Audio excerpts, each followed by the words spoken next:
In this video, we'll cover reflection. Light can travel in straight lines. We represent this using rays, which are straight lines emanating from a light source or an object.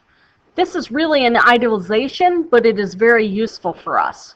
For instance, you can see a pencil on a desk from any angle as long as there is nothing in your way. Light reflects off of the pencil in all directions, which we represent by rays.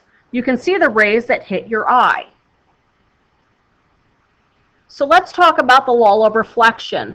The angle of incidence is equal to the angle of reflection. Both angles are measured from the line normal to the surface. Remember, again, that normal means perpendicular to. So here we have the incident ray coming in, the reflected ray comes out. Notice that the angle of incidence here is equal to the angle of reflection here. Notice it is measured from the normal. When light rays hit a rough surface and reflect, the law of reflection still holds. However, the angle of incidence and the angle of reflection are going to be drawn, and here you can see it. Let me draw better with straight lines.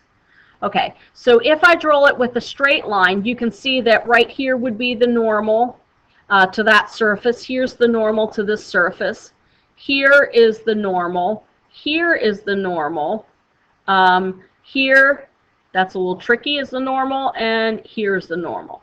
So when you see diffuse lines, it's because the surface itself is rough or at different angles, and the normal drawn to that surface has to be perpendicular. And that causes these parallel light rays, which are coming in right here, to be reflected in all different directions. We call this a diffuse reflection, or a regular reflection. So here we see diffuse reflection. Your eyes see reflected light rays at all different angles. And notice that you only see a few, so it will actually appear dimmer. Specular reflection, the eye has to be in the correct position to see it, but notice that a whole lot of light rays will go into your eye versus this one here. When you look into a plane mirror or flat mirror, you can see an image, which appears to be behind the mirror. We call this a virtual image because the light doesn't actually go through the mirror to form that image. The distance from the object to the mirror is called the object distance. The distance from the image to the mirror is called the image distance. For a plane mirror, notice that these two values are the same. So we use d sub 0 or d sub o to represent the object distance. D sub I represents the image distance. For a plane mirror, the object distance and the image distance are the same value.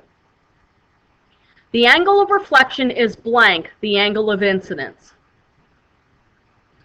Which answer did you choose? Let's take a look at the correct answer. The correct answer is B. An object is placed in front of a plane mirror. Where is the image located? Did you choose D? That is the correct answer.